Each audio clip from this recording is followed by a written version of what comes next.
Welcome back. So part 1 అందరూ చూసే ఉంటారనుకుంటాను. ఇది సెకండ్ పార్ట్ అంటే సెపరేట్ చాప్టర్ కాదు కాబట్టి ఆబ్వియస్లీ మీరు ఫస్ట్ చాప్టర్ చూసి సెకండ్ చాప్టర్ చూడాల్సి ఉంటుంది. సో సెకండ్ చాప్టర్లో ఫర్దర్ మనము మన స్వాతంత్ర పోరాటంలో ఫ్యూచర్లో ఎట్లా వెళ్ళిందో చూస్తూ ఉందాము. ఇప్పుడు 1919 తర్వాత.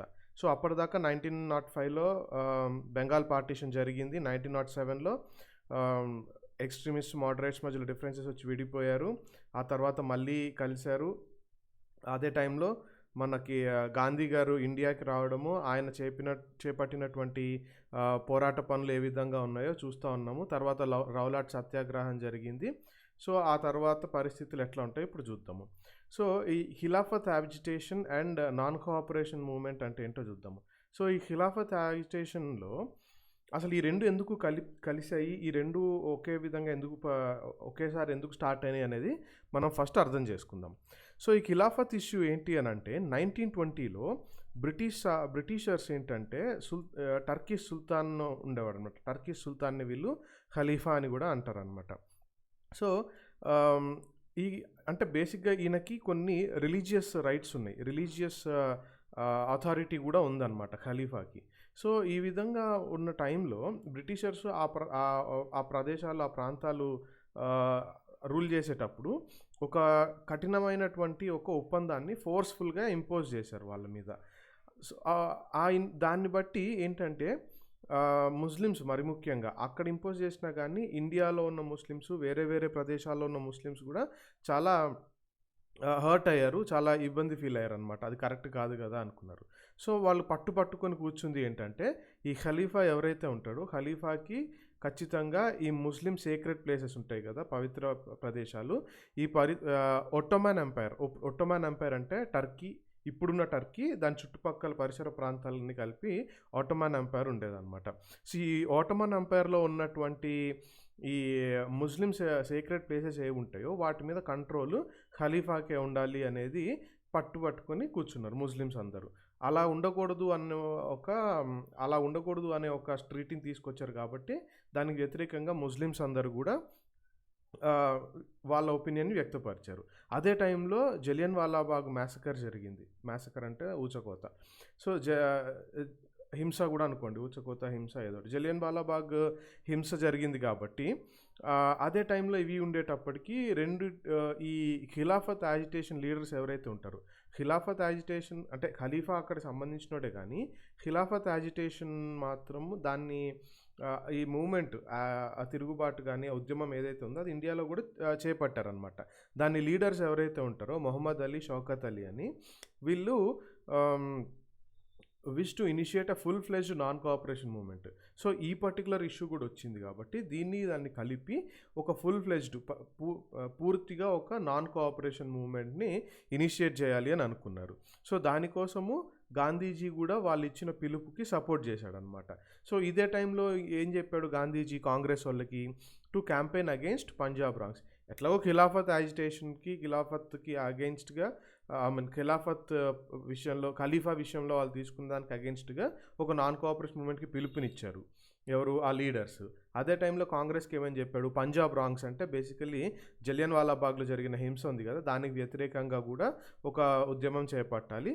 తర్వాత ఇప్పుడు చేపట్టబోయే ఉద్యమంలో బేసిక్గా 3 విషయాలకు అగెయిన్స్ట్గా చేయబోతున్నాం. ఏంటి అని అంటే పంజాబ్ రాంగ్స్, అదే Jallian Walabagh massacre, then Khilafat wrong, ఖిలాఫత్లో ఈ హార్ష్ ట్రీటీ ఇంపోజ్ చేశారని చెప్పే కదా అది, అండ్ డిమాండ్ ఫర్ స్వరాజ్యం కోసం అనమాట. సో సొంత పరిపాలన కోసము డిమాండ్ చేస్తూ ఓ నాన్ కోఆపరేషన్ మూవ్మెంట్ స్టార్ట్ చేయాలి అని అనుకున్నారు. స్టార్ట్ చేశారనమాట. స్టార్ట్ చేసిన తర్వాత ఏమైంది, సో నాన్ కోఆపరేషన్ మూవ్మెంట్ ఎప్పుడైతే త్రూ 1921-22లో స్టార్ట్ అయ్యి కొనసాగుతోంది అనమాట. సో మెల్లమెల్లగా ఏంటంటే 21-22 ఎండ్కి వచ్చేటప్పటికి మంచి ఊపు అందుకుంది నాన్ కోఆపరేషన్ మూవ్మెంట్.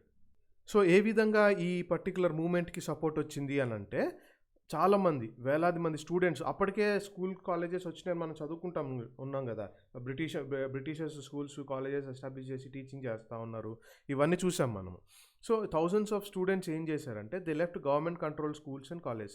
అప్పుడు బ్రిటిష్ ప్రభుత్వం ఏదైతే ఉందో వాళ్ళు కంట్రోల్ చేస్తున్నటువంటి స్కూల్స్ కాలేజెస్ని వదిలేశారు. తర్వాత మోతిలాల్ నెహ్రూ, సిఆర్ దాస్, సి రాజగోపాలాచారి లాంటి స్వాతంత్ర యోధులు వీళ్ళందరూ వాళ్ళు అప్పట్లో ఎక్కువ మంది చాలా వరకు లా ప్రొఫెషన్ని ప్రాక్టీస్ చేస్తూ ఉండేవాళ్ళు అనమాట. సో ఆ లాయర్స్గా పనిచేస్తూ కూడా ఆ ప్రాక్టీస్ని వదిలేశారనమాట. ఆ తర్వాత బ్రిటిష్ టైటిల్స్, బ్రిటిషర్స్ కొంతమందికి బిరుదులు ఇచ్చుంటారు కదా, ఆ బిరుదులన్నింటినీ సరెండర్ చేశారు. తర్వాత లెజిస్లేచర్స్ని బాయ్కాట్ చేయడం అంటే చట్టసభల్ని బాయ్కాట్ చేశారు. తర్వాత ఇంకేం చేశారు, పబ్లిక్ అందరు ఏం చేశారంటే ఈ ఫారెన్ క్లాత్ ఏదైతే ఉందో మనకు అప్పుడు ఇండస్ట్రియల్ రెవల్యూషన్ వచ్చిన తర్వాత అంతా మెషిన్ మేడ్ అయిపోయింది కదా, అప్పుడు బ్రిటిష్ నుంచి తీసుకొచ్చి ఇక్కడ అమ్మే వాళ్ళని చదువుకున్నాం కదా ప్రీవియస్ చాప్టర్స్లో. సో ఆ క్లాత్ అంతా తీసుకొచ్చి బాన్ ఫైర్ వేసేవాళ్ళు అనమాట. అంటే అందరూ మధ్యలో మంటలేసి చుట్టూ దాని మీద యాజిటేట్ చేయడము. సో ఆ విధంగా అన్నీ తగలబెట్టేశారనమాట. సో ఇదంతా ఏంటి అని అంటే ఇంకా స్టార్టింగ్ మొదలు మాత్రమే అనుకోవాలి. ఆ తర్వాత large parts of the country were on the brink of formidable revolt. ఈ విధంగా ఒక స్టార్టింగ్ జరుగుతూ ఉంది. కానీ చాలా ప్రదేశాల్లో ఒక ఎదురులేనటువంటి తిరుగుబాటుకి వేరు ప్రాంతాలు రెడీ అయినాయి అని మనకి ఇక్కడ క్లియర్గా మెన్షన్ చేశాడు. సో పీపుల్స్ ఇనిషియేటివ్, ఇప్పటిదాకా మనము మోడరేట్స్ తర్వాత ఎక్స్ట్రీమిస్ట్ స్టార్టింగ్ ఫేజ్లో కొంతమంది లీడర్స్, కొంతమంది ఇంట్రెస్ట్ ఉండేవాళ్ళు, అవగాహన బాగుండే వాళ్ళే దీనికి ఈ పర్టికులర్ స్వాతంత్ర పోరాటంలో పార్టిసిపేట్ చేస్తూ ఉండేవాళ్ళు. కానీ ఇక మీద ఏమైంది అని అంటే మెల్లమెల్లగా ప్రజలు కూడా స్టార్ట్ చేశారు. సో ఎలాగా ఏంటి అనేది ఇప్పుడు చూద్దాం మనం. చాలా విషయాల్లో ఏమైంది అని అంటే పీపుల్ రెసిస్టెడ్ బ్రిటిష్ వాళ్ళ పరిపాలనని అహింసాయుతంగానే మనోళ్ళు వ్యతిరేకించారు. అది నాన్ కోఆపరేషన్ ద్వారానే అహింస మాత్రం పాటించారనమాట. కానీ కొన్ని ప్రదేశాల్లో ఏమైందంటే మనం బేసికలీ ఇప్పుడు నాన్ కోఆపరేషన్ మూవ్మెంట్ 3 విషయాల కోసం చూస్తున్నామని తెలుసుకున్నాం కదా. గాంధీజీ ఎప్పుడైతే ఈ నాన్ కోఆపరేషన్ మూవ్మెంట్కి పిలుపునిచ్చారో చాలామంది ఏంటంటే చాలా విధాలుగా దాన్ని అన్వయించుకొని వాళ్ళ లోకల్లో ఉండేటువంటి ప్రాబ్లమ్స్కి కూడా ఈ పర్టికులర్ మూమెంట్కి అటాచ్ చేశారు. ఆ లోకల్లో సపోజ్ జమీందార్తో ప్రాబ్లం ఉందా, లేకపోతే ల్యాండ్ రెంట్కి సంబంధించి ఏదైనా ప్రాబ్లం ఉన్నా, ఫారెస్ట్ రైట్స్కి సంబంధించిన ప్రాబ్లమ్స్ ఏమున్నా కానీ అవి కూడా వీటితో పాటు కలిపేసి వాటికి వ్యతిరేకంగా కూడా అన్నట్టు వీళ్ళు చాలా ప్రదేశాల్లో ఈ పర్టికులర్ నాన్ కోఆపరేషన్ మూవ్మెంట్ పాటించారు. కొన్నిసార్లు ఏంటంటే హింసకి కూడా దారి తీసింది. ఆ విషయాలు మనం తర్వాత తెలుసుకుందాం. సో ఖేడా సత్యాగ్రహ చేశారు కదా గుజరాత్లో. అక్కడ ఏంటంటే ఈ పత్తిదార్ పీజెంట్స్ ఏం చేశారు, పత్తిదార్ పీజెంట్స్ వీళ్ళందరూ నాన్ వైలెంట్ క్యాంపెయిన్స్ చేశారనమాట. దేనికి, నేను ఇందాక చెప్పే కదా example, basically non cooperation movement పిలుపునిచ్చింది దేనికి, ఖిలాఫత్ ఇష్యూకి, స్వరాజ్ కోసము, అండ్ దెన్ బ్రిటిష్ రూల్కి అగెయిన్స్ట్గా. కానీ ఇక్కడ బేసికల్లీ ఏం జరిగింది, వాళ్ళ లోకల్లో ఉన్నటువంటి హై ల్యాండ్ రెవెన్యూ డిమాండ్ ఎక్కడైతే ఎక్కువ ల్యాండ్ రెవెన్యూ, భూమి మీద ఆదాయం పన్ను ఎక్కువగా కట్టాలి అని చెప్పారో ఆ పర్టికులర్ ఇష్యూకి వ్యతిరేకంగా ఖేడాలో క్యాంపెయిన్ చేపట్టారు. అది నాన్ వైలెంట్ వేనే, అంటే అహింసాయుతంగానే చేపట్టారు. ఆ తర్వాత మనకి కోస్టల్ ఆంధ్రాలో అప్పుడు ఆంధ్ర హైదరాబాద్ ప్రావిన్స్ వేరుగుండే, ఆంధ్ర అని పిలుద్దాం ఇప్పుడు. సో కోస్టల్ ఆంధ్రాలో, తర్వాత ఇంటీరియర్ తమిళనాడులో లిక్కర్ షాప్స్ అన్నిటిని వారు పికెటెడ్ అనమాట. పికెటింగ్ అంటే ఏం లేదు, ప్రజలు ఏం చేస్తారంటే ఆ పర్టికులర్ షాప్ ముందు లేదా బిల్డింగ్ ముందు ప్రొటెస్ట్ చేసి ఆ పర్టికులర్ సర్వీసెస్ కావాలనుకున్న వాళ్ళకి, ఆ పర్టికులర్ షాప్ని యాక్సెస్ చేసుకోవాలనుకున్న వాళ్ళని ఎంటర్ కానికుండా చూడడం అనమాట. సో దాన్ని పికెటింగ్ అంటారు. సో ఆ విధంగా లిక్కర్ షాప్స్ని పికెటింగ్ చేశారు. తర్వాత గుంటూరు డిస్ట్రిక్ట్లో, ఆంధ్రప్రదేశ్లో గుంటూరు జిల్లాలో యాక్చువల్లీ బాగా ఎక్కువ ఈ పర్టికులర్ నాన్ కోఆపరేషన్ మూవ్మెంట్ని చాలా మంచిగా చేపట్టారనమాట. తర్వాత ట్రైబల్స్, పేద రైతులు వీళ్ళందరూ ఏంటంటే నంబర్ ఆఫ్ ఫారెస్ట్ సత్యాగ్రహాస్ చేపట్టారు. సో ఈ విధంగా ప్రజల్లోకి కూడా ఈ పర్టికులర్ సత్యాగ్రహ మూమెంట్ కానీ నాన్ కోఆపరేషన్ మూమెంట్ కానీ ఇప్పుడు ప్రజల్లోకి బాగా వెళ్ళింది అనే విషయాన్ని మనం ఇక్కడ గమనించాలి. సో ఇందాక మనం చెప్పుకున్నాం కదా ఏమని, లోకల్ ఇష్యూస్ని కూడా హైలైట్ చేసి లోకల్ ఇష్యూస్ కోసం చాలామంది ఈ పర్టికులర్ మూమెంట్ని తీసుకొచ్చారు, ఈ విధమైనటువంటి చర్యలు తీసుకున్నారు అని మనం చూసాం కదా ఇక్కడ కేడాస్ విషయంలో. సో వీళ్ళు అలా ఎందుకు చేశారంటే చాలా వరకు ఫారెస్ట్ లాకి సంబంధించి కూడా కొన్నిసార్లు ఏంటంటే ఫారెస్ట్ లాస్ తీసుకొచ్చినప్పుడు ఎక్కడన్నా గ్రేజింగ్కి తీసుకెళ్ళాలి అంటే పశువుల్ని మేతకి తీసుకెళ్ళాలి అని అనుకుంటే అంతకుముందు ఫీ కట్టించుకున్నారు ఫారెస్ట్ లాస్ కొన్ని వచ్చిన తర్వాత. వీళ్ళేంటి అది బ్రేక్ చేసి ఫీ పే చేయకుండానే వాటిని గ్రేజింగ్కి వదిలేసేవాళ్ళు అనమాట. సో ఆ విధంగా చాలా వరకు ఫారెస్ట్ ఏరియాస్లో ఈ విధంగా లోకల్ ఇష్యూస్ కోసం ఇది చేస్తున్నామని నమ్మి వాళ్ళు ఏమనుకున్నారు, they believed that Gandhiji would get their taxes reduced. అక్కడ ఉన్నటువంటి పన్ను ట్యాక్సెస్ ఏవైతే ఉన్నాయో వాటన్నిటిని గాంధీజీ తగ్గిస్తాడు అనేది తగ్గించడానికి పోరాడతారు. ఆ తర్వాత ఫారెస్ట్ రెగ్యులేషన్స్ ఏవైతే ఉన్నాయో వాటన్నిటిని అబాలిష్ చేస్తాడు, వాటన్నిటిని తీసేసేలాగా పోరాడతాడని అనుకున్నారనమాట. సో అందరూ ఏమనుకున్నారు, ఇంకా విలేజెస్లో పీజెంట్స్ రైతులు ఎవరైతే ఉన్నారో వాళ్ళందరూ స్వరాజ్యం ప్రకటించేసుకొని గాంధీరాజ్ వస్తుంది మనకి అని ఇంకా బలంగా ఫిక్స్ అయిపోయారు అనమాట మైండ్లో. సో ఆ విధంగా ఉన్న పరిస్థితుల్లో ఇప్పుడు కొంచెం ఖిలాఫత్ విషయానికి మనము డిస్కస్ చేద్దాం ఇక్కడ. సో సింధ్ అంటే ఇప్పుడు ఇవాళ సింధ్ ప్రావిన్స్ ఇవాళ పాకిస్తాన్లో ఉంది. సో ఇక్కడ ఏంటంటే ముస్లిం ట్రేడర్స్ వీళ్ళు పీజెంట్స్ అందరూ చాలా ఆసక్తితో ఎంతూజియాజంతో ఖిలాఫత్ కాల్కి అంటే ఖిలాఫత్ మూమెంట్కి సపోర్ట్గా బ్రిటిషర్స్ ఇంపోజ్ చేసినటువంటి ఏదైతే ఒక ఫోర్స్ఫుల్ ట్రీటీ ఉందో దానికి వ్యతిరేకంగా వీళ్ళందరూ పోరాడుతూ ఉన్నారన్నమాట. అంగీకరించి దాన్ని మంచిగా యాక్సెప్ట్ చేశారు సింధ్ ప్రావిన్స్లో. తర్వాత బెంగాల్లో కూడా మనం అంటే అప్పటి వరకు ఎప్పుడు చూడనటువంటి ఒక కమ్యూనల్ యూనిటీ అంటే హిందూస్ ముస్లిమ్స్ మధ్యలో మంచి ఐక్యత అప్పుడు కనిపించింది. And strength of national movement, జాతీయ ఉద్యమం ఇంకా బలపడుతూ ఉంది. ఎందుకంటే మనలో ఉన్నటువంటి డిఫరెన్సెస్ని మనం పక్కన పెట్టేసి ఒక కలెక్టివ్ ఇష్యూ కోసం పోరాడినప్పుడు అది బాగా బలం చేకూరుతుంది కదా. సో ఇక్కడ అదే జరిగిందనమాట, enormous communal unity and strength to the national movement. So అది ఒక్కో ప్రాంతంలో అట్లా అంటే ఎవ్రీ ప్లేస్లో ఏ విధంగా రెస్పాండ్ అయ్యారో ఇక్కడ మనకి చెప్తున్నాడు అనమాట. ఇన్ పంజాబ్లో ఏంటంటే ది అకాలీ యాజిటేషన్ ఏంటి, దేనికోసం చేశారు అని అంటే సిక్కులు దేని కొరకు వాళ్ళు పోరాడారు అంటే టు రిమూవ్ కరప్ట్ మహంత్స్ అనమాట. మహంత్స్ అంటే ఏంటంటే ఇదండి religious functionaries of Sikh gurus అంటే మత పెద్దలు ఉంటారు కదా, మత పెద్దలు గురుద్వారాస్లో పనిచేసేటువంటి రిలీజియస్ హెడ్స్ రిలీజియస్ మెంబర్స్ ఎవరైతే ఉంటారో వాళ్ళందరినీ మహంత్స్ అంటారు అనమాట. సో ఈ మహంత్స్ కరప్ట్గా ఉన్నారు వీళ్ళని తీసేయమని చెప్పడానికి, అది తీసేయడం కోసము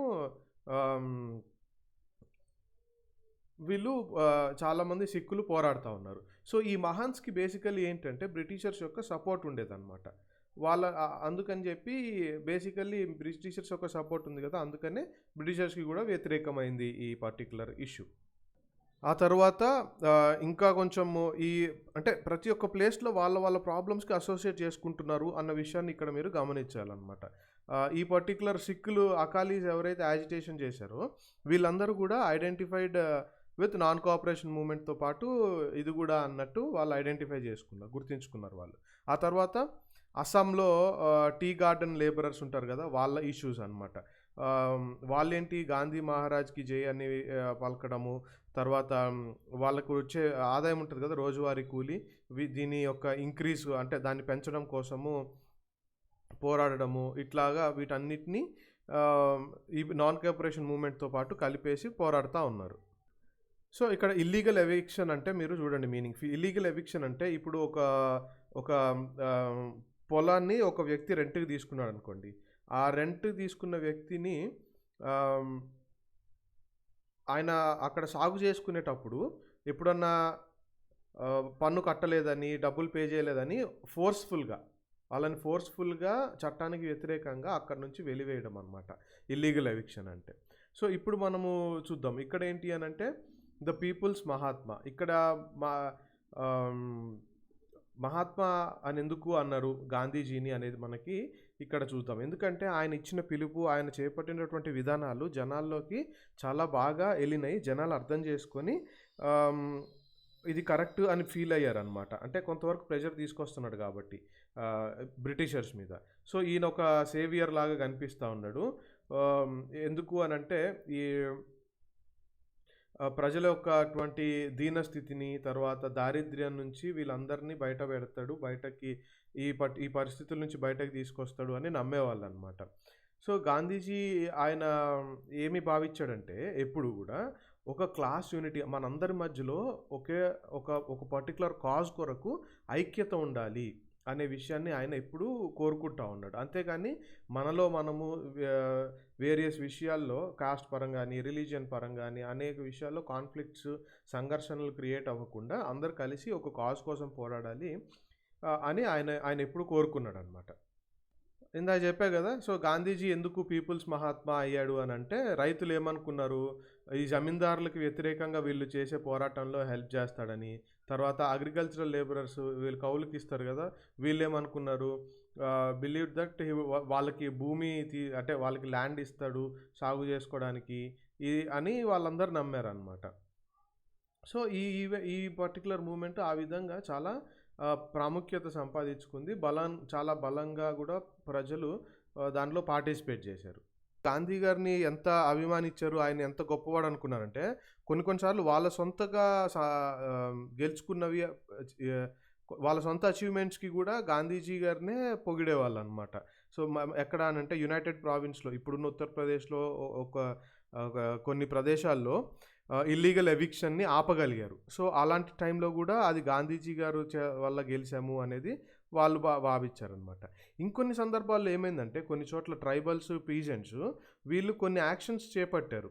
అంటే వాళ్ళకి అక్కడ లోకల్‌లో జరిగే ఇష్యూస్‌కి వ్యతిరేకంగానో దేని కొరకో మొత్తానికి కొన్ని యాక్షన్స్ అయితే చేశారు. అవి గాంధీ గారు చెప్పినటువంటి పద్ధతుల్లో కాకుండా గాంధీజీ గారు చెప్పే పద్ధతులకి వ్యతిరేకంగా గూడా చేశారనమాట. గాంధీజీ పేరు చెప్పారు గానీ ఆయన చెప్పిన విధి విధానాలు పాటియకుండా చేశారనమాట.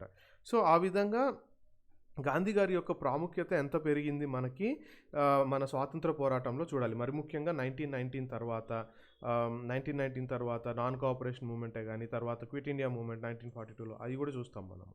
సో, ఇప్పుడు మనము చూడబోయేది ఏంటంటే 1922 నుండి 1929 మధ్యలో జరిగినటువంటి ఆహ్, సందర్భాలేంటి? అసలు అంటే మన జాతీయ పోరాటంలో, మన స్వతంత్ర పోరాటంలో ఎటువంటి సంఘటనలు జరిగినాయి చూద్దామనమాట.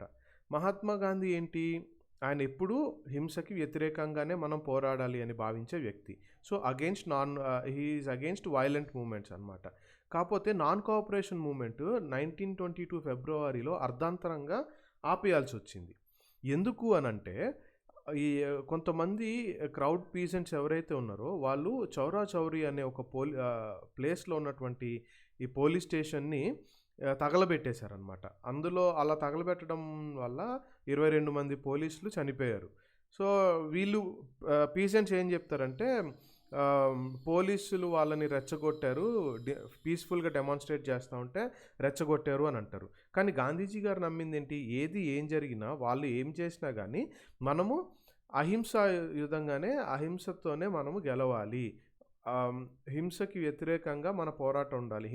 హింసతో మనం పోరాడకూడదు అనేది ఆయన చెప్పినటువంటి విషయం అనమాట. సో, ఫిబ్రవరి 1922లో ఆయన అర్ధాంతరంగా ఈ పర్టిక్యులర్ నాన్ కోఆపరేషన్ మూవ్‌మెంట్‌ని నిలిపివేశాడనమాట. ఒక్కసారి నాన్ కోఆపరేషన్ మూవ్‌మెంట్ అయిపోయేటప్పటికి మూవ్‌మెంట్ వాజ్ ఓవర్ అయిపోయిందని ఆపేయమని పిలుపునిచ్చాడు గదా! గాంధీజీ గారి ఫాలోవర్స్ వీళ్ళందరంతా స్ట్రెస్ అయిపోయారు. సో, ఇంక ఇప్పుడు ఏం జేయాలి? అంటే ప్రజల్లో ఆ స్వాతంత్ర పోరాటం అనేది ఆ స్వాతంత్ర పోరాటము, స్వాతంత్ర ఉద్యమము వీటన్నిటిది కంటిన్యూస్‌గా అంటే ఆ వేడి మీద ఉండాలి. ఆ పర్టిక్యులర్ ఎంతూజియాజం ఉండాలి. అది ఎప్పుడు ఆ ప్రజల్లో నుంచి, ఆ మూడ్‌లో నుంచి బయటికెళ్ళకూడదు. మన స్వాతంత్రం కోసం పోరాడుతున్నాము, తర్వాత బ్రిటిషర్స్‌కి వ్యతిరేకంగా ఉంటున్నాము అన్నది ఆ మైండ్‌లో నుంచి వెళ్ళిపోకుండా ఉండడం కోసం కాంగ్రెస్ ఏం చేసిందంటే కన్‌స్ట్రక్టివ్ వర్క్ కొంత క్రియాశీలకమైనటువంటి ఒక మంచి పనులు చేపట్టింది రూరల్ ఏరియాస్‌లో. ఇంకొంతమంది ఏంటి సిఆర్ దాస్, మోతీలాల్ నెహ్రూ వీళ్ళు ఈలోపు వీళ్ళ ఆర్గ్యుమెంట్ ఏంటి అనంటే వీళ్ళ ఒపీనియన్ ఏంటంటే ఈ కాంగ్రెస్ పార్టీ ఏదైతే ఉందో అప్పుడు వాళ్ళు ఎలక్షన్స్లో నుంచోవాలి. కౌన్సిల్స్కి ఎలక్షన్స్ జరుగుతాయి కదా, ఆ ఎలక్షన్స్లో నుంచొని మనము చట్టసభల్లో కూడా ఉండాలి. ఎందుకంటే గవర్నమెంట్ పాలసీస్ని మనం ఇన్ఫ్లుయెన్స్ చేయాలి అని అంటే చట్టసభల్లోకి మన ఈ ఎలక్షన్స్లో నుంచొని గెలవాలి అనేది వాళ్ళ ఒపీనియన్ అనమాట. త్రూ సిన్సియర్ తర్వాత సోషల్ వర్క్ చేశారు. సోషల్ వర్క్ అంటే ఇప్పుడు సపోజ్ సోషల్ సర్వీస్ తెలుసు కదా, సోషల్ సర్వీస్ ద్వారా కూడా ఈ స్వాతంత్ర పోరాటము మరి ముఖ్యంగా ఈ ఇండియన్ నేషనల్ కాంగ్రెస్ అప్పుడు ఏదైతే ఉందో వాళ్ళ ద్వారా ఈ సోషల్ ప్రోగ్రామ్స్ విలేజెస్లో ఉండేటువంటి సోషల్ ఏవైతే ఉంటాయో ఎడ్యుకేషన్ పరంగా అయినా కానీ, అన్టచబిలిటీని తీసేయడం కోసమైనా కానీ, తర్వాత కాస్ట్ డిస్క్రిమినేషన్ తీసేయడం కోసం కానీ, సో అట్లా వాళ్ళకి కావాల్సినటువంటి బేసిక్ ఫెసిలిటీస్ ప్రొవైడ్ చేయడం కానీ, ఇలాంటివన్నీ చేసేసి విలేజెస్లో మిడ్ 1920స్లో the Gandhians were able to extend their support. వాళ్ళ సపోర్ట్ బేస్ పెంచుకున్నారు. ఎందుకు అలా చేయడం ఎందుకు ఇంపార్టెంట్ అయిందంటే, ఆ తర్వాత ఎప్పుడైనా ఇంకొక మూవ్మెంట్ స్టార్ట్ చేయాలి, లేదా ఇంకొక నాన్ కోఆపరేషన్ మూవ్మెంట్ మనం చూస్తాము. 1930లో సివిల్ డిసోబీడియన్స్ మూవ్మెంట్ స్టార్ట్ అయింది. ఈ సివిల్ డిసోబీడియన్స్ మూవ్మెంట్ 1930లో స్టార్ట్ అవ్వడానికి కారణము, ఆ తర్వాత దాన్ని సక్సెస్ఫుల్గా కొంతకాలము దాన్ని పాటించడానికి ప్రజలు ఈ సివిల్ డిసోబీడియన్స్ని మూవ్మెంట్లో ఉండడానికి కారణమైంది ఈ పర్టికులర్ సపోర్ట్ బేసే. సో ఆ ఉద్దేశంతోనే వాళ్ళు ఈ సోషల్ సర్వీస్ ఇవన్నీ స్టార్ట్ చేశారనమాట. సో 2 ఇంపార్టెంట్ డెవలప్మెంట్స్ జరిగినాయి ఇక్కడ గుర్తుపెట్టుకోండి. మిడ్ 1920స్లో 2 ఇంపార్టెంట్ ఈవెంట్స్ జరిగినాయి. అదేంటంటే ఫార్మేషన్ ఆఫ్ రాష్ట్రీయ స్వయం సేవక్ సంఘ్, ఆర్ఎస్ఎస్ ఫామ్ అయింది. అదొక హిందూ ఆర్గనైజేషన్ అనమాట. అదే టైంలో communist party of India CPI కూడా 1923-24 ఆ టైంలోనే స్టార్ట్ అయిందనమాట. ఈ రెండు ఒకే టైంలో స్టార్ట్ అయినప్పటికీ కానీ రెండింటికి చాలా different ideas, exactly opposite ideology ఉంటాయి, మనకి తెలిసిన విషయమే. So A type of country మన ఇండియా ఏ కంట్రీ ఎలాంటి కంట్రీగా ఉండాలి అనేది ఈ పర్టికులర్ ఆర్ఎస్ఎస్కిను తర్వాత కమ్యూనిస్ట్ పార్టీకి ఒక ఎగ్జాక్ట్లీ ఆపోజిట్ ఐడియాలజీ ఉండేదన్నమాట. ఆ తర్వాత ఏమైంది, ద రెవల్యూషనరీ నేషనలిస్ట్ తెలుసు కదా, విప్లవాత్మకమైనటువంటి జాతీయ భావాలు ఉన్న వ్యక్తి భగత్ సింగ్ గారు మనకు అందరికీ తెలిసింది. అదే టైంలో ఈయన కూడా చాలా యాక్టివ్గా ఆయన నమ్మినటువంటి సిద్ధాంతాన్ని, ఆయన నమ్మినటువంటి మార్గాన్ని ప్రజల్లోకి తీసుకెళ్ళాడు అనమాట. సో ఈ ఫోటో చూస్తే మీకు తెలుస్తుంది. ఇది ఏంటంటే 1927లో సైమన్ కమిషన్ వస్తుంది. సైమన్ గో బ్యాక్ అని బ్లాక్ ఫ్లాగ్స్తో పంపిస్తారు. ఈ సైమన్ కమిషన్ వీటన్నిటి గురించి మనము తర్వాత చూద్దాం. సో అలాగా 1922 నుంచి 29 మధ్యలో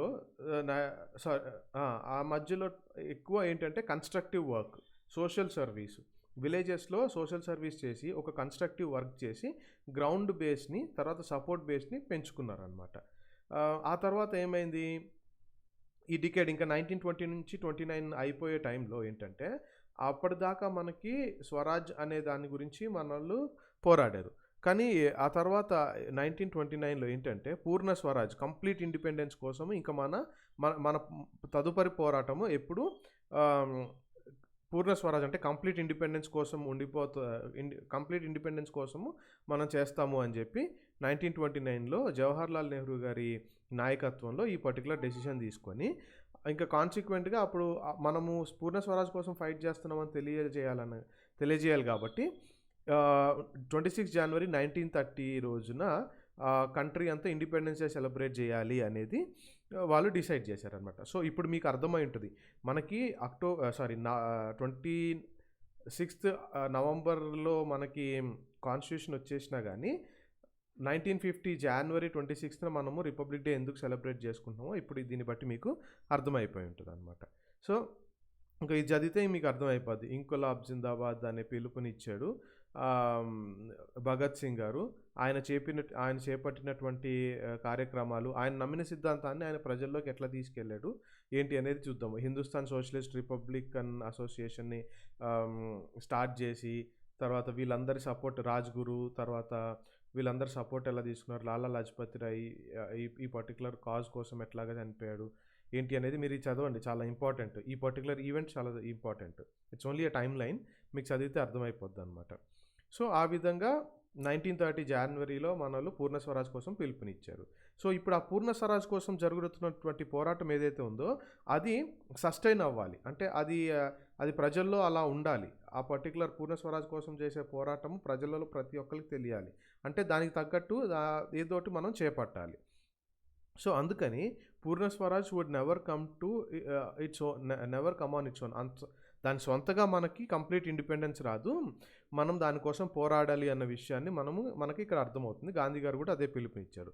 సో, దాని కొరకు ఆయన 1930లో ఆయన ఒక పర్టిక్యులర్ మార్చ్‌కి, డండీ మార్చ్ అంటాం కదా దీన్ని. సో, డండీ మార్చ్‌కి పిలుపునిచ్చాడు. ఎందుకు అనంటే అప్పుడున్నటువంటి సాల్ట్ లా, ఉప్పుకి సంబంధించినటువంటి చట్టాలు ఏవైతే ఉన్నాయో దాన్ని బ్రేక్ చేస్తా పోయాడనమాట. ఎందుకు ఉప్పునే ఎంచుకున్నాడంటే, అప్పుడు ఈ స్టేట్‌లో మనకి స్టేట్ యొక్క మొనోపొలీ ఉంది. ఇప్పుడు సపోజ్ ఉప్పు కావాలంటే మనకి ఉప్పు నీళ్ళు చాలా ఉన్నాయి. ఉప్పు చేసుకునే ప్రక్రియ తెలిసి కూడా మనము సాల్ట్ కోసము ఎప్పుడు స్టేట్ అంటే గవర్నమెంట్ మీద ఆధారపడతా ఉండాల్సి వచ్చేది అప్పుడు. సో, ఎందుకు ఈ పర్టికులర్ చిన్నదాని కోసము మనము ఆధారపడడం ఎందుకు, ఆ పర్టికులర్ లా బ్రేక్ చేస్తా పూర్ణ స్వరాజ్కి పిలుపునియడానికి ఆయన డండీ మార్చ్ చేశాడనమాట. సో, సిగ్నిఫికెంట్ ఈవెంట్ ఇది. State had monopoly on the manufacture and sale of salt. So, Gandhiji ఏమన్నాడు, మహాత్మా గాంధీ మిగతా నేషనలిస్ట్ అందరితో పాటు కలిసి ఏమన్నాడు అనంటే, ఒక సాల్ట్ మీద, ఒక ఉప్పు మీద పన్ను వేసి పన్నుని కలెక్ట్ చేయడం అనేది చాలా పెద్ద పాపం అది. ఎందుకు అనంటే ఉప్పు ప్రతి ఒక్కళ్ళ ఫుడ్లో మోస్ట్ ఇంపార్టెంట్ ఇంగ్రీడియంట్, మనకు తెలిసిందే.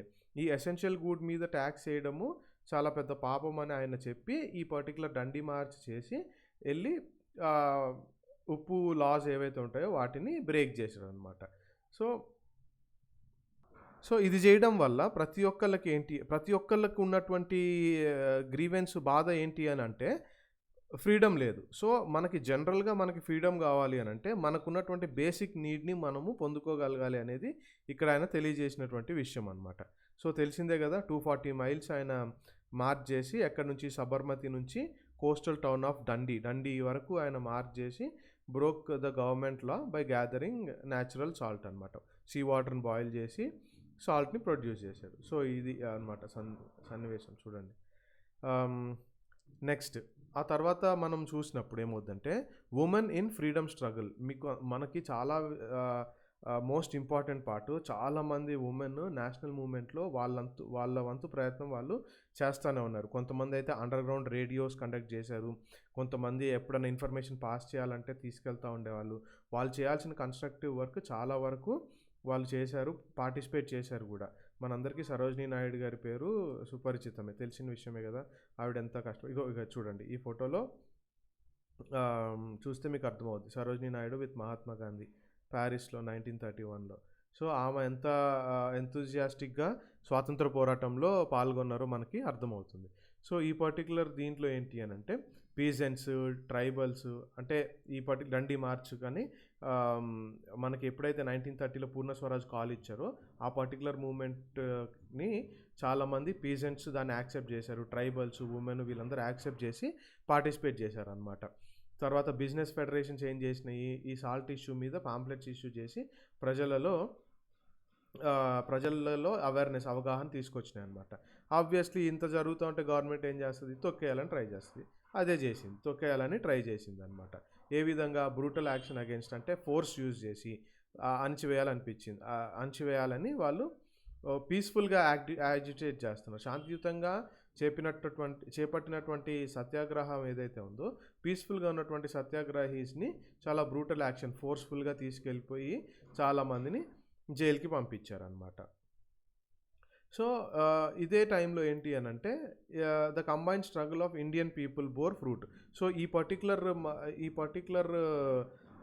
ఇష్యూ ఇప్పటిదాకా చూసాం కదా, పూర్ణ స్వరాజ్ కోసము సాల్ట్ లా బ్రేక్ చేసుకొని సత్యాగ్రహం చేయడము, అంటే గాంధీ గారు అక్కడ చేసినా కానీ అనేక ప్రదేశాల్లో వేరు స్వాతంత్ర సమరయోధుల నాయకత్వంలో జరుగుతూనే ఉన్నాయన్నమాట.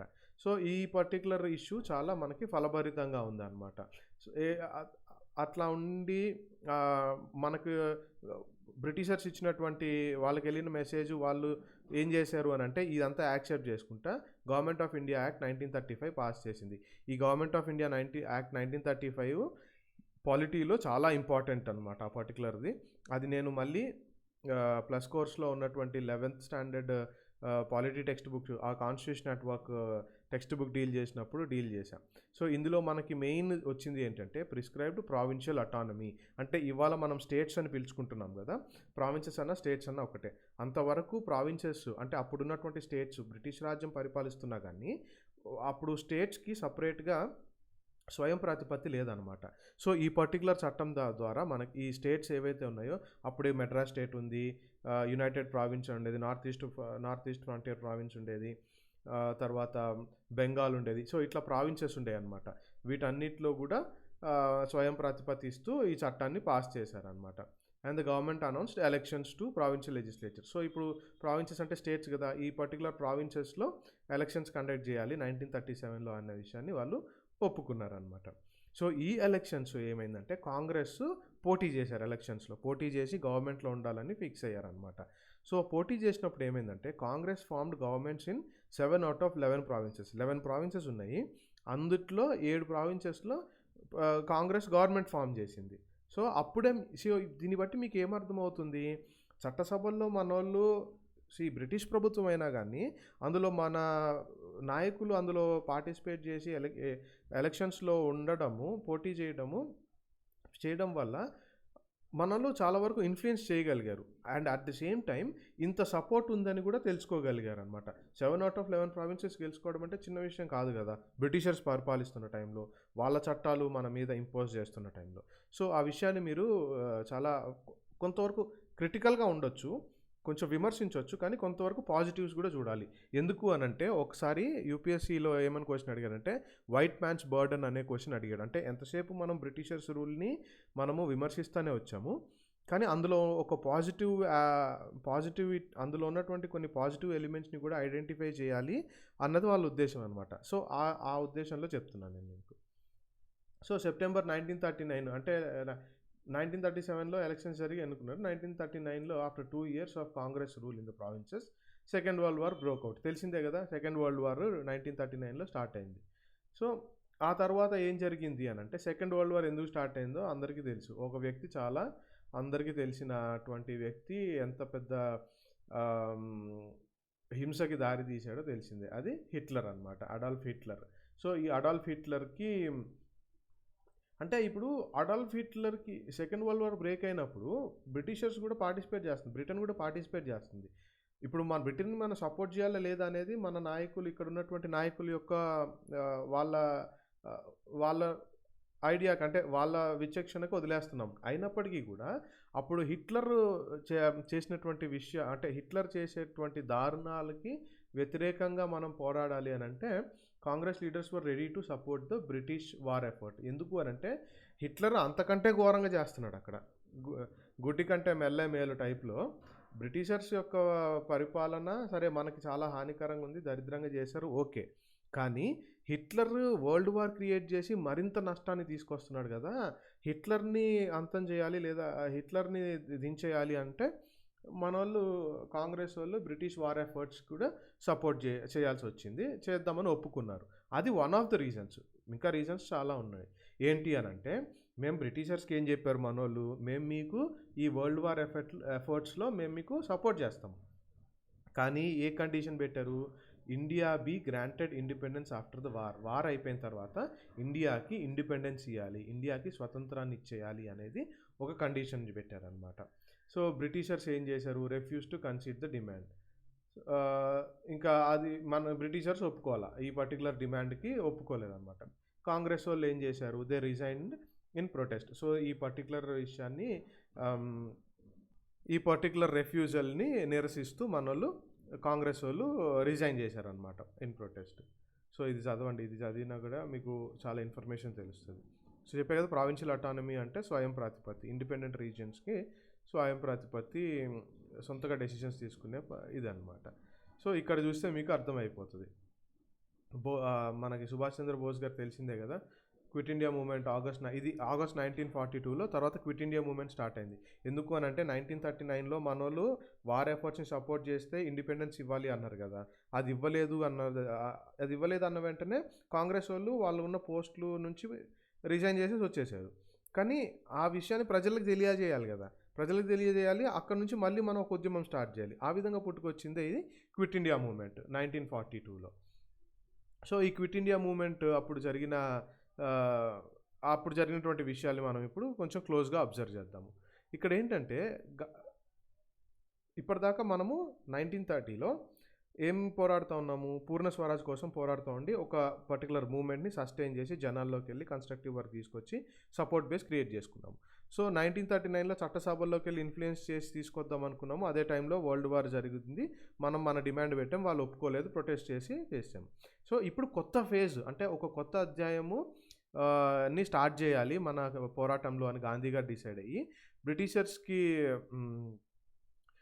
సెకండ్ వరల్డ్ వార్లో వాళ్ళు అక్కడ పోరాడుతున్నప్పుడే British must quit India immediately అనే ఒకటి, అదే మన క్విట్ ఇండియా మూవ్మెంట్ అనమాట.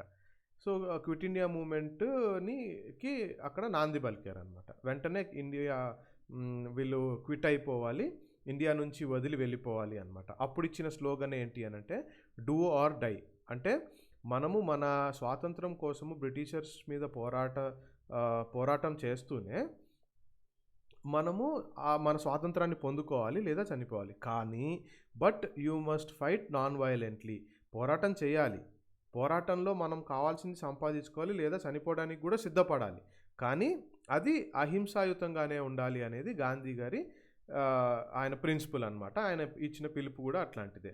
సో ఈ టైంలో ఏంటి, హింసకి వెళ్ళలేదు కాబట్టి వాళ్ళు ఏం చేయలేరు, అందుకని గాంధీజీని వేరే లీడర్స్ వీళ్ళందరినీ జైల్లో వేశారు. కానీ గాంధీజీ వాళ్ళ లీడర్స్ని జైలు వేసినప్పటికీ కూడా ఇన్ని సంవత్సరాల నుంచి మనకి స్వాతంత్ర పోరాటం జరుగుతూ వచ్చింది కదా, జనాల్లోకి లోతుగా వెళ్ళిపోయింది అనమాట ఈ పర్టికులర్ ఉద్యమం చేయాలి అనేది. అందుకనే గాంధీజీ గారి నాయకత్వంలో ఆయన స్టార్ట్ చేసినప్పటికీ, ఆ తర్వాత ఆయన జైల్లో వేసినప్పటికీ కూడా ఈ మూమెంట్ ఆగలేదన్నమాట, అట్లా స్ప్రెడ్ అయిపోతూనే ఉందన్నమాట. చాలామంది పీజెంట్స్, రైతుల్ని అట్రాక్ట్ చేసింది, యంగ్ పీపుల్ వచ్చేసారు, వాళ్ళ చదువులను వదిలేసి వచ్చి జాయిన్ అయ్యారు. తర్వాత కమ్యూనికేషన్ స్టార్ట్ అయింది. తర్వాత క్విట్ ఇండియా మూవ్మెంట్కి కొన్ని సింబల్స్ రెడీ చేసుకొని ఆ పర్టికులర్ సింబల్ని ఒక క్విట్ ఇండియాకి సాదృశ్యంగా వాళ్ళు ప్రమోట్ చేశారు.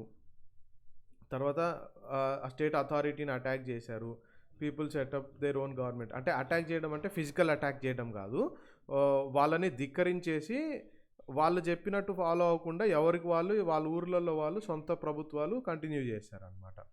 So the first response to British was severe. అంటే ఇక ఇట్లా చేసి ఉద్యమం ఇంత ప్రజల్లోకి వెళ్ళిపోయేటప్పటికి చాలా కఠినంగా దాన్ని తొక్కేయాలని చూశారనమాట.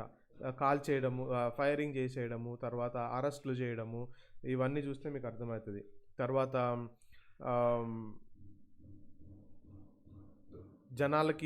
జనాల్లోకి భయం క్రియేట్ చేయడము, సో ఇట్లాంటివన్నీ చేశారనమాట.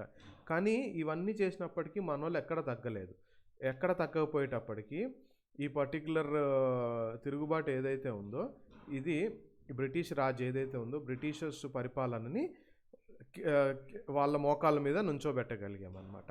సో ఆ విధంగా క్విట్ ఇండియా మూవ్మెంట్, అంటే ఆ టైంలో బ్రిటిషర్స్ చాలా టఫ్ స్పాట్లో ఉన్నారు, అక్కడ వరల్డ్ వార్ ఫైట్ చేయాలి, ఇక్కడ మనల్ని కూడా కంట్రోల్ చేయాలి అనేది దానిలో అల్టిమేట్గా వాళ్ళు వదిలేసుకోవాల్సి వచ్చింది అనమాట. So towards independence and partition, స్వాతంత్రం వైపు. అదే టైంలో మనకి తెలిసిందే కదా, పాకిస్తాన్, ఇండియా విడిపోయినాయి.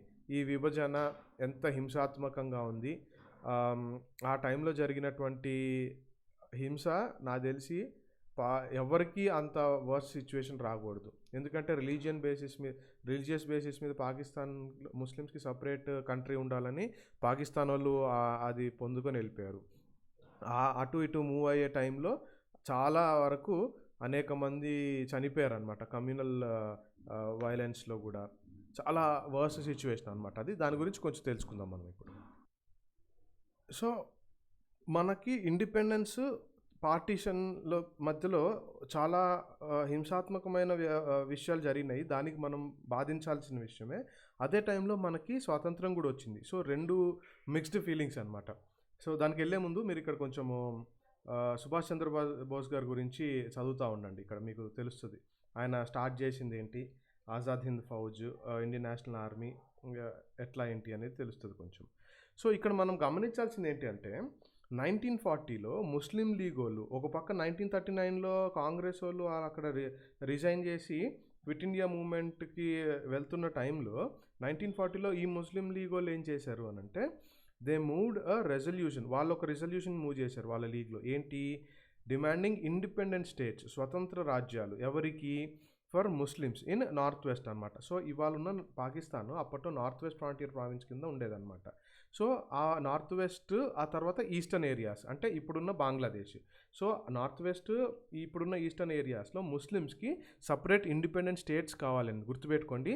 స్వతంత్ర రాజ్యాలు కావాలనేది కానీ ఆ రెజల్యూషన్లో వాళ్ళు ఎప్పుడు పాకిస్తాన్ పార్టీషన్ చేసి పాకిస్తాన్ సపరేట్ కావాలి అని ఎప్పుడు మెన్షన్ చేయలేదు ఆ రెజల్యూషన్లో. సో ఎందుకు అసలు ఇలా అడగాల్సి వచ్చింది అంటే అందరూ అప్పటిదాకా కలిసి పోరాడుతున్నాము, సడన్గా ఇది ఎందుకు వచ్చింది అని అనుకుంటే ఫస్ట్ ఆఫ్ ఆల్ అది సడన్ ఇది కాదు. లేట్ 1930s నుంచే అంటే 1935 ఆ తర్వాత నుంచే ఈ లీగ్ ఏమని భావిస్తూ వచ్చింది అని అంటే ముస్లిమ్స్ హిందూస్ నుంచి ఒక సపరేట్ నేషన్గా, అంటే నేషన్లో డబుల్ కొటేషన్స్ ఎందుకు వేసాడంటే ఒక సపరేట్ యూనిట్గా వాళ్ళని వాళ్ళు భావించారు, హిందూస్ నుంచి సపరేట్గా ఉండేది. సో ఈ పర్టికులర్ ఒపీనియన్ ఒకటి వీళ్ళని ఇన్ఫ్లుయెన్స్ చేసి ఉండొచ్చు. ఈ తర్వాత ఎందుకంటే హిస్టారికల్ టెన్షన్స్ ఉన్నాయి హిందూస్ ముస్లిం గ్రూప్స్ మధ్యలో 1920s నుండి 1930s మధ్యలో జరిగినటువంటి చారిత్రాత్మకమైనటువంటి కొన్ని టెన్షన్స్ వీటి వల్ల కూడా అయి ఉండొచ్చు. సో ఈ particular issue what ever reason north west and eastern ఏరియాస్లో ముస్లిమ్స్కి సపరేట్ ఇండిపెండెంట్ స్టేట్స్ కావాలి అనేది ముస్లిం లీగ్ డిమాండ్ చేసింది అనమాట. సో ఇక్కడ చూస్తే మీకు అర్థమవుతుంది. ఇవన్నీ చదవండి, చాలా ఇంపార్టెంట్ ఫ్యాక్ట్స్ ఉంటాయి ఇందులో.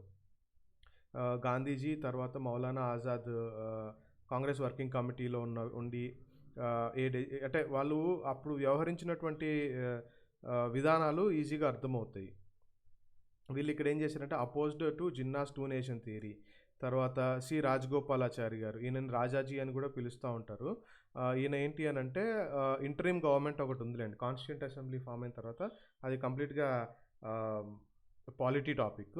అలా ఆ ఇంటరిమ్ గవర్నమెంట్లో మెంబర్గా ఉండి ఇండియా ఇండిపెండెన్స్ వచ్చిన తర్వాత మనకి ఇండియాకు ఉన్నటువంటి ఫస్ట్ ఇండియన్ గవర్నర్ జనరల్. తర్వాత మౌంట్ బ్యాటన్ గారు కొంతకాలం ఉన్నారు, ఆ తర్వాత ఈయన ఫస్ట్ ఇండియన్ గవర్నర్ జనరల్ అనమాట. ఆ తర్వాత సర్దార్ వల్లభాయ్ పటేల్ గారు.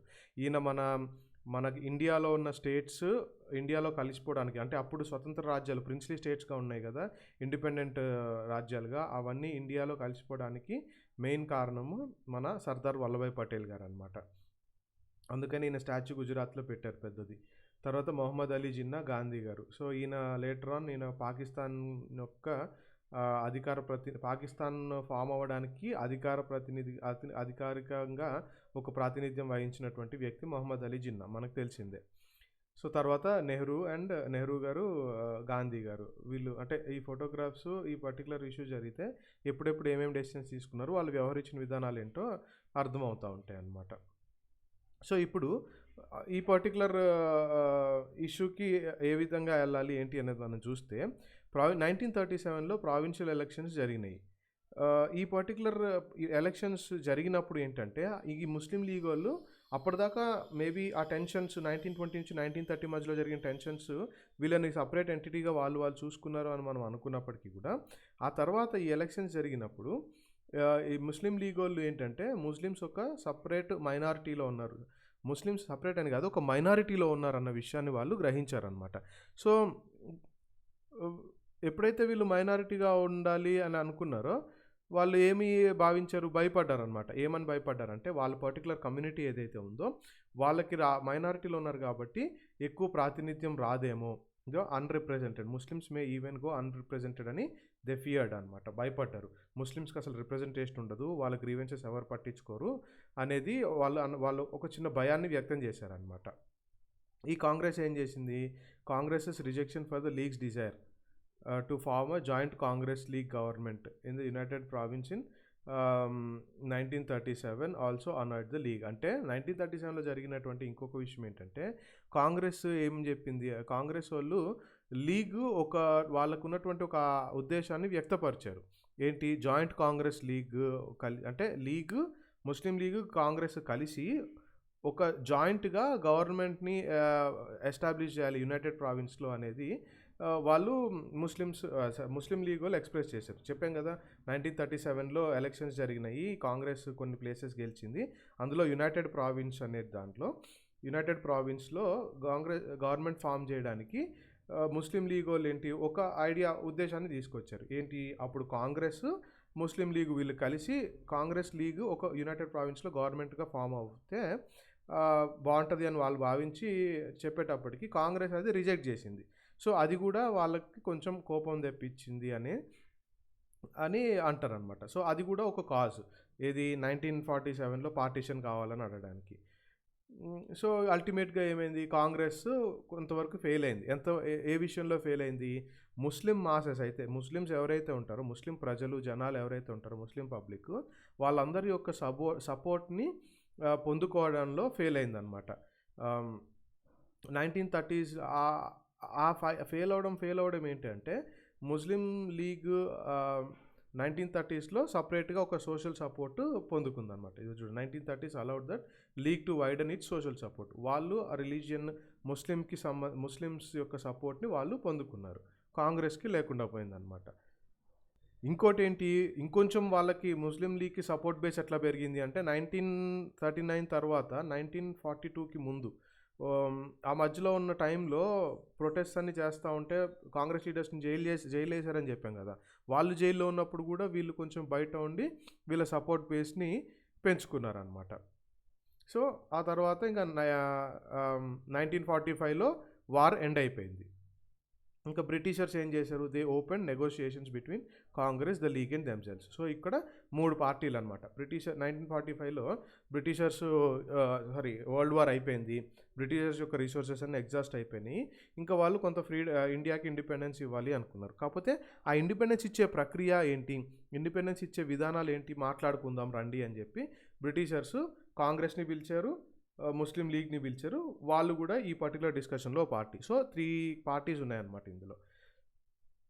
ఈ పర్టికులర్ పార్టీస్ మాట్లాడుకోవడానికి పిలిచినప్పుడు టాక్స్ ఫెయిల్ అయినాయి. ఎందుకు ఫెయిల్ అయినాయి? లీగ్ ఇంకా చెప్పారు కదా, the Muslim League saw itself as a sole spokesperson of India's Muslims. ఇండియాలో అప్పుడు ఉన్నటువంటి ముస్లిమ్స్ ఎవరైతే ఉన్నారో వాళ్ళకి అధికారికంగా వాళ్ళకి ప్రాతినిధ్యం వహించేది ముస్లిం లీగే అన్న విషయాన్ని వాళ్ళు ప్రజల్లోకి తీసుకెళ్ళిపోయారు. ఆ పర్టికులర్ ఒపీనియన్ని. Congress could not accept that claim. ఎందుకు అనంటే కాంగ్రెస్ అది ఎందుకు ఒప్పుకోలేదంటే చాలా వరకు ముస్లిం సపోర్టు మాకు కూడా ఉంది అనేది కాంగ్రెస్ యొక్క వాదన అనమాట. నెక్స్ట్ ఏమైంది? Elections to the provinces were again held. 1946లో మళ్ళీ ఎలక్షన్స్ జరిగినాయి. అందులో కాంగ్రెస్ మంచి మెజారిటీనే పొందుకుంది. ఎక్కడ? Congress did well in general constituencies. అంటే మీకు 1909లో కమ్యూనల్ ఎలక్టరేట్స్ వచ్చినాయని చెప్పాను కదా, ఆ కమ్యూనల్ ఎలక్టరేట్స్ అలాగ ఉండినాయి అనమాట. So, but League's success in the states reserved for Muslims was spectacular. Congress general కాన్స్టిట్యుయెన్సీస్లో బాగా చేసింది, బాగా గెలిచింది. కానీ ఎక్కడైతే ఈ పర్టికులర్ సీట్స్ కొన్ని ముస్లిమ్స్కి మాత్రమే రిజర్వ్ చేసి ముస్లిం కమ్యూనల్ ఎలక్టరేట్స్ అయితే పెట్టారో ఆ పర్టికులర్ ఎలక్టరేట్స్లో మాత్రము ముస్లిం లీగ్కి విపరీతమైన సక్సెస్ వచ్చింది అనమాట. సో, ఇంకా ఆ విధంగా ముస్లిం లీగ్కి సపోర్టు వచ్చేటప్పటికి వాళ్ళ వాదనని మరింత బలపరిచింది. అప్పుడు వాళ్ళు పాకిస్తాన్కి డిమాండ్ చేశారనమాట. It persisted with its demand for Pakistan. అప్పుడు పాకిస్తాన్ కోసం డిమాండ్ని కంటిన్యూ చేశారనమాట. సో, ఆ తర్వాత ఏమైంది? క్యాబినెట్ 1946లో బ్రిటిష్ క్యాబినెట్ మిషన్ ప్లాన్ అని ఒకటి ఉంటుంది. క్యాబినెట్ 3 మెంబర్ మిషన్ని పంపించింది ఢిల్లీకి. ఎందుకు అనంటే to examine and suggest political framework for free India. So, ఇండియాకి స్వతంత్రం ఇవ్వబోతున్నాము. సో, ఫ్రీ అయిన ఇండియాకి ఏ విధమైనటువంటి రాజకీయ వ్యవస్థ ఉండాలి అనేది డిజైన్ చేయమని ఒక మిషన్ని పంపించిందనమాట. వీళ్ళు ఏం సజెస్ట్ చేశారు, ఏం సూచనలు ఇచ్చారంటే that India should remain united. India కలిసే ఉండాలి. కానీ and constitute itself as a loose confederation. అంటే వీళ్ళు బేసికలీ చెప్పింది ఏంటంటే ఇండియా అంతా కలిసే ఉండాలి. అంటే నేను ఇండియా అంటున్నానంటే స్వాతంత్రం టైంలో పాకిస్తాన్, బంగ్లాదేశ్ కూడా, నేపాల్ కూడా ఇండియాలోనే భాగం అన్న విషయాన్ని మీరు ఇక్కడ గమనించాలి. సో ఎప్పుడైతే ఇండియా కలిసే ఉండాలి కానీ లూజ్ కాన్ఫెడరేషన్ ఉండాలి అని అనిందో దాని అర్థం ఏంటంటే ఇండియా ఒక కంట్రీగా ఉంటుంది, అందులో ఇప్పుడున్న పాకిస్తాన్, బంగ్లాదేశ్ ఒకటిగానే ఉంటాయి. కాకపోతే ఈ పర్టికులర్ రీజియన్స్ ఏవైతే ఉంటాయో ఆ పర్టికులర్ రీజియన్స్లో ముస్లిం మెజారిటీ ఉన్న రీజియన్స్ ఏవైతే ఉంటాయో వాటికి కొంతవరకు స్వయం ప్రతిపత్తి ఇవ్వాలి అనేది క్యాబినెట్ మిషన్ సజెస్ట్ చేసిన విషయాలు అనమాట. But could not get the Congress and Muslim league to agree. ఈ పర్టికులర్ సజెషన్కి కాంగ్రెస్ ఒప్పుకోలేదు, ముస్లిం లీగ్ ఒప్పుకోలేదు. ఎందుకు అని అంటే ఇప్పుడు లూజ్ కాన్ఫెడరేషన్గా అప్పుడు ఉన్నా కానీ ఇది ముస్లిం రీజియన్స్కి స్వయం ప్రాతిపత్తి ఇచ్చి లూజ్ కాన్ఫెడరేషన్గా అప్పటికున్నా కానీ తర్వాత వేరైపోయే ఛాన్సెస్ ఉంటాయని కాంగ్రెస్ వాళ్ళు ఒప్పుకోలేదు. ముస్లిం లీగ్ ఎందుకు ఒప్పుకోలేదంటే అసలు మాకు కలిసి ఉండడమే ఇష్టం లేదు, ఎందుకంటే ముస్లిమ్స్ ఒక సపరేట్ ఎంటిటీగానే వాళ్ళు ఎప్పటి నుంచో భావించారని మనము చూసుకుంటా ఉన్నాము. ఇంకా ఈ పర్టికులర్ హీట్ ఆఫ్ ద మూమెంట్లో ఇంకా వేరే ఏ దారి లేక partition now became more or less inevitable. ఇంకా పార్టీషనే దారి, అంటే విభజనే ఇంకా అల్టిమేట్ దారి, ఇంకా వేరే వాటికి దారి లేదు అనేది మనము ఇంకా అక్కడ క్లియర్గా వాళ్ళకి అర్థమైంది, వీళ్ళకి అర్థమైపోయింది అనమాట.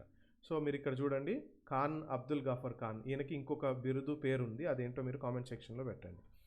సో ఆ విధంగా క్యాబినెట్ మిషన్ ప్లాన్ ఫెయిల్ అయిపోయింది అనమాట. The Muslim League decided on mass agitation for winning its Pakistan. Fail అయిపోయేటప్పటికి ఇంకా కాంగ్రెస్ ఎట్లాగో సపరేట్గా ఉండడానికి ఒప్పుకోవట్లేదు. సో ఇప్పుడు పోరాటం ముస్లిమ్స్ దేనికోసం చేస్తున్నారు, సపరేట్ పాకిస్తాన్ కోసము వాళ్ళ డిమాండ్ అనమాట. దానికోసం కావాల్సినటువంటి మాస్ యాజిటేషన్లు పోరాటాలు చేస్తున్నారు. అందుకోసం వాళ్ళు ఆ పోరాటం కోసం 16th August 1946 రోజు డైరెక్ట్ యాక్షన్ డే డిక్లేర్ చేశారనమాట. ఈ రోజున అత్యధికమైనటువంటి హింసని మనము చరిత్రలో చూస్తూ ఉంటాం అనమాట. రైట్స్ బ్రోక్అవుట్ ఇన్ కాల్కటాలో రైట్స్ జరిగినాయి, తర్వాత చాలామంది చనిపోయారు. మార్చ్ 1947కి ఈ వైలెన్స్ కాస్త నార్త్ ఇండియాకి స్ప్రెడ్ అయిపోయింది, నార్త్ ఇండియన్ పార్ట్స్ అన్నిటికీ స్ప్రెడ్ అయిపోయింది, చాలా హింసాత్మకంగా మారిపోయింది. వేలాది మంది ప్రజల్ని చంపబడ్డారు. మహిళలేమో వాళ్ళకి చాలా చిత్రహింసలు ఎదుర్కొన్నారు పార్టీషన్ అప్పుడు. తర్వాత people are force to flee their homes. ఇప్పుడు అంతకుముందు ఇప్పుడు పాకిస్తాన్ కోసం డిమాండ్ చేసేటప్పుడు అక్కడ కూడా హిందూస్ ఉన్నారు కదా, వాళ్ళు అక్కడ భయపడడం స్టార్ట్ చేశారు. ఎందుకు అనంటే వాళ్ళు సపరేట్ కంట్రీ అడిగింది రిలీజియన్ బేసిస్ మీద, ముస్లిమ్స్కి సపరేట్ రిలీజియన్ ఉండాలి. సో అలా అడిగిన సమయంలో అక్కడున్న హిందూస్ కానీ వేరే రిలీజియన్ వాళ్ళు కానీ ఫ్రీగా ఉండలేరు కదా. సో కామన్ సెన్స్ అనమాట, అల్టిమేట్ లాజిక్ అది. సో ఆ విధంగా చాలా చిత్రహింసలు పెట్టారు, వలసలు రావడం స్టార్ట్ చేశారనమాట. They were reduce to being refugees. అంటే ఒకప్పుడు రెండు వైపు, అంటే ఇప్పుడున్న పాకిస్తాను, ఇండియా వైపు ఒకప్పుడుగా సొంత ప్రాంతాలు అని భావించే వాళ్ళు ఈ పార్టీషన్ అయిన వెంటనే అక్కడ వలసలుగా వెళ్ళిపోయినట్టు, వలసలుగా ఒక వేరే దేశంలో లేదా వేరే ప్రాంతంలో వలసలుగా వచ్చినట్టు వాళ్ళు భావిస్తూ ఉండేవాళ్ళు అనమాట. Partition also meant that India changed, India మారిపోయింది, many of it cities changed. తర్వాత కొత్త కంట్రీ ఫామ్ అయిపోయింది, పాకిస్తాన్ అనే ఒక కొత్త కంట్రీ ఫామ్ అయిపోయింది. సో ఎప్పుడైతే ఈ పర్టికులర్ రిలీజియన్ బేసిస్ మీద కొత్త కంట్రీ ఫామ్ అయిందో మనకి ఇండిపెండెన్స్ తీసుకొచ్చినటువంటి ఆనందం కానీ సంతోషం కానీ ఒక పక్క ఆ సంతోషం మనం ఎంజాయ్ చేద్దాము అని మనకి గుర్తొచ్చే లోపల ఈ పార్టీషన్ జరిగింది అనే ఒక బాధ గుర్తొచ్చింది అనమాట. సో పార్టీషన్ జరగడమే కాదు, అదే టైంలో విపరీతమైనటువంటి హింస పార్టీషన్ అప్పుడు, అంటే అది చెప్పుకోలేని ఫీలింగ్ అని చరిత్రలో రాస్తూ వచ్చారనమాట ఇక్కడ. సో మనకి ఇండిపెండెన్స్ వచ్చింది అని సంతోషం ఓ పక్క, పార్టీషన్ అయిపోయిన తర్వాత వైలెన్స్ జరిగింది అనే ఒక బాధ అనమాట. సో ఇక్కడ చూడండి, refugees from riot torn Punjab gather in New Delhi, search for shelter and food. అంటే అప్పుడు పంజాబ్ అని అంటే ఇప్పుడు పంజాబ్ ఇండియాలో కొంత ఉంది, కొంత పాకిస్తాన్లో కూడా అనమాట. అదంతా పంజాబ్ ప్రావిన్స్గా ఉండేది. అవతల వైపు ఉన్న వాళ్ళందరూ వలస వచ్చేసి ఈ విధంగా ఉండిపోయారనమాట. సో అటువంటి హింసాత్మకమైనటువంటి ఒక సందర్భంలో మనకి ఇండిపెండెన్స్ వచ్చింది. సో ఇప్పటిదాకా మోడర్న్ ఇండియా విషయంలో మన స్వాతంత్ర పోరాటం ఎట్లా ఉంది, టైమ్ లైన్ ఏంటి, ఏ ఈవెంట్ తర్వాత ఏ ఈవెంటో ఒక క్లారిటీ వచ్చుంటుంది మీకు ఈ టెక్స్ట్ బుక్ మొత్తంలో. సో ఇంకా ఫర్దర్ ఇండిపెండెన్స్ వచ్చిన తర్వాత మనము ఏ విధమైనటువంటి చర్యలు తీసుకున్నామో నెక్స్ట్ చాప్టర్లో చూస్తాము. అప్పటి వరకు వీటిని ఆన్సర్ చేయండి. So mostly next chapter Indian పాలిటీకి లింక్ ఉంటుంది అనమాట. ఈ మోడర్న్ ఇండియాకి ఇండియన్ పాలిటీకి లింక్ ఉంటుంది. సో ఇప్పటిదాకా మీకు చాలా క్లియర్గా అర్థమైందని అనుకుంటున్నాను. నేను అడిగిన క్వశ్చన్స్కి కామెంట్ సెక్షన్లో ఆన్సర్స్ పెట్టండి. అప్పటి వరకు స్టే సేఫ్, టేక్ కేర్.